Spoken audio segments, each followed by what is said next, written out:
Mister Sunil नायक के खिलाफ एक शब्द नहीं कहा गया था। ये घटना आप देख रहे हैं MA न्यूज।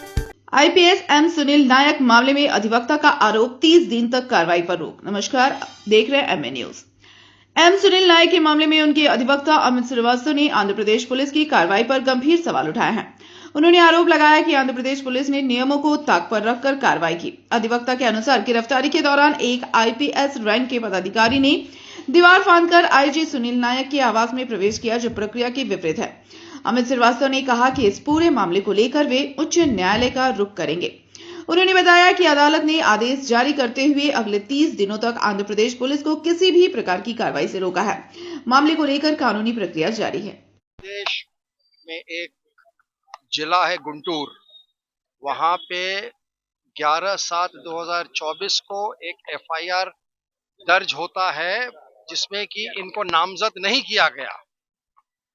और ये एफआईआर जो दर्ज होता है वो 14/5/21 में कोई घटना घटी थी। एक उस वक्त वाईएसआर रेड्डी गवर्नमेंट के एमपी थे, उनके ऊपर टॉर्चर के ऊपर घटना घटी थी।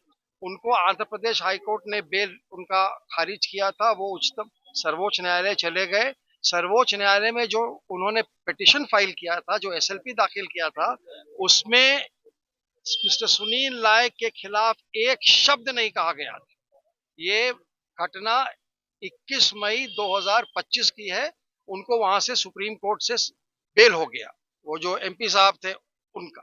सरकार जब बदली 2024 में, तो इन्होंने एक एफआईआर दर्ज कराया गुंटूर जिला में, जिसमें कि उन्होंने कुछ लोगों का नाम लिया और इनका नाम एफआईआर में नहीं आया। उसके बाद गुंटूर पुलिस ने इनको एक समन्स भेजा कि आप हमारे यहाँ अपियर होइए। हम लोगों ने पटना उच्च न्यायालय में क्रिमिनल रिट दाखिल किया, जिसमें कि पटना हाईकोर्ट के माननीय न्यायाधीश महोदय ने कहा कि ये कोऑपरेट करेंगे और इनके खिलाफ कोई कोर्सिव एक्शन नहीं लिया जाएगा। वो आदेश 9/5/2025 का था। उस आदेश के उपरांत मिस्टर सुनील नायक आईपीएस को आंध्र प्रदेश पुलिस ने अक्यूज बना दिया उसी केस में। और ये पूरा जो था ये मैलिफाइड इंटेंशन था, क्योंकि 2021 मई की घटना एफआईआर 2024 के जुलाई में फाइल हो रहा है। ये नामजद नहीं है।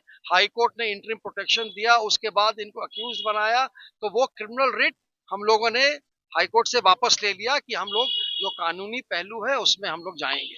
इन्होंने एंटिसिपेटरी बेल फाइल किया, वो 9 जनवरी 2026 को वहां लोकल कोर्ट ने रिजेक्ट कर दिया और हम लोग हाई कोर्ट जाने की तैयारी में हैं। इसी दरमियान आज सुबह आंध्र पुलिस के एक टीम आई, जिसमें कि आईओ जो एसपी रैंक के ऑफिसर हैं, वे दीवार छड़प करके इनके घर घुस गए। और इन्होंने फिर श्री कुणाल तिवारी जो मेरे बगल में खड़े हैं, नायक साहब के हम लोग बहुत पुराने लॉयर्स हैं, इनको फोन किया। इन्होंने 6 बजे हमको फोन किया, हम लोग उनके घर गए। तो हम लोग ने उनसे प्रश्न किया कि आपके पास वारंट ऑफ अरेस्ट नहीं है, आपके पास ट्रांजिट रिमांड का कोई लोकल मैजिस्ट्रेट जो गुंटूर के हैं उनका कोई आदेश नहीं है, आपने सेक्शन 35 बीएनएसएस के अंदर जो आप दे रहे हैं कि हम इनको अरेस्ट कर सकते हैं, तो हम लोग ने उसको पढ़ के भी सुनाया कि उसमें लिखा हुआ है the police officer may arrest not shall. May का मतलब है कि ये जरूरी नहीं है कि आप अरेस्ट कर ही लीजिए, लेकिन वो लोग उतारू थे कि नहीं हम इनको अरेस्ट करेंगे। तो हमने कहा कि आप अरेस्ट कर सकते हैं, आपका अधिकार है, लेकिन बिना ट्रांजिट रिमांड के आप इनको यहाँ से गुंटूर नहीं ले जा सकते। तो ये बात जो आईओ आए हैं एसपी, उनको लगता है कि नागवार गुजर गई। तो उन्होंने कहा कि हम लोग ये करेंगे। हमने कहा कि आपको जो करना है with in the permissible limits of law कीजिए।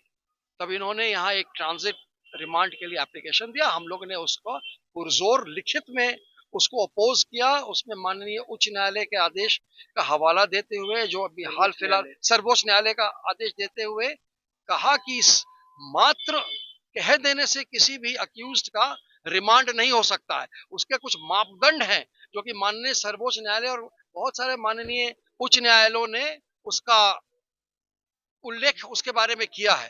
तो आदरणीय एसीजेएम साहब ने सब सुना हम लोगों को, और एक विधि सम्मत वेल रीजन्ड ऑर्डर से, जिसमें कि माननीय सर्वोच्च न्यायालय के आदेश, गौतम नौलखा के केस में जो आदेश माननीय सर्वोच्च न्यायालय ने किया था, उसका हवाला देते हुए ट्रांजिट रिमांड को कानूनी ढंग से उसको खारिज कर दिया है और कहा है कि आप अरेस्ट नहीं कर सकते। अरेस्ट आप नहीं कर सकते और इनको कस्टडी से रिलीज कर रिलीज कर दिया और कहा कि आपने जो अंडरटेकिंग दिया है कि हम 30 दिन के अंदर वहां जा करके जो भी कानूनी पहलू मेरे पक्ष में होगा उसका हम उपयोग करेंगे, वो उन्होंने ऑर्डर शीट में भी लिखवा दिया। और जो एफिडेविट दाखिल हुआ सुनील कुमार नायक जी के द्वारा, वो भी उन्होंने उसको रिकॉर्ड में लगा दिया और ये भी लिखा अंतिम में आदेश में अपने कि 30 दिन के बाद ही आंध्र प्रदेश पुलिस इनके खिलाफ कोई कानून सम्मत कार्रवाई कर सकती है। 30 दिन तक कुछ नहीं होगा इनको। Amit Shrivastava senior advocate, Kunal Tiwari advocate, हम लोग शुरू से नायक साहब के ये जो लीगल तरीके से अरेस्टिंग की, क्या आप लोग जाएंगे आगे? एकदम जाएंगे हम लोग आंध्र पुलिस पुलिस के खिलाफ हम लोग मुहिम छेड़ देंगे। आंध्र प्रदेश हाई कोर्ट में हम लोग क्वॉशिंग एप्लीकेशन फाइल करेंगे। ये सारी घटनाक्रम को रिकॉर्ड पर लाते हुए इस तरह से अगर पुलिस को बेलगाम छोड़ दिया जाए तो ये तो एक सीनियर आईपीएस ऑफिसर है, वो तो किसी को भी अरेस्ट कर सकता है। तो इसके लिए आप लोग बेफिक्र रहिए। हम लोग जितनी जल्दी हो सके शीघ्र से शीघ्र क्वॉशिंग एप्लीकेशन आंध्र प्रदेश हाईकोर्ट में फाइल करेंगे। इसके लिए आप लोग एकदम बेफिक्र। Thank you.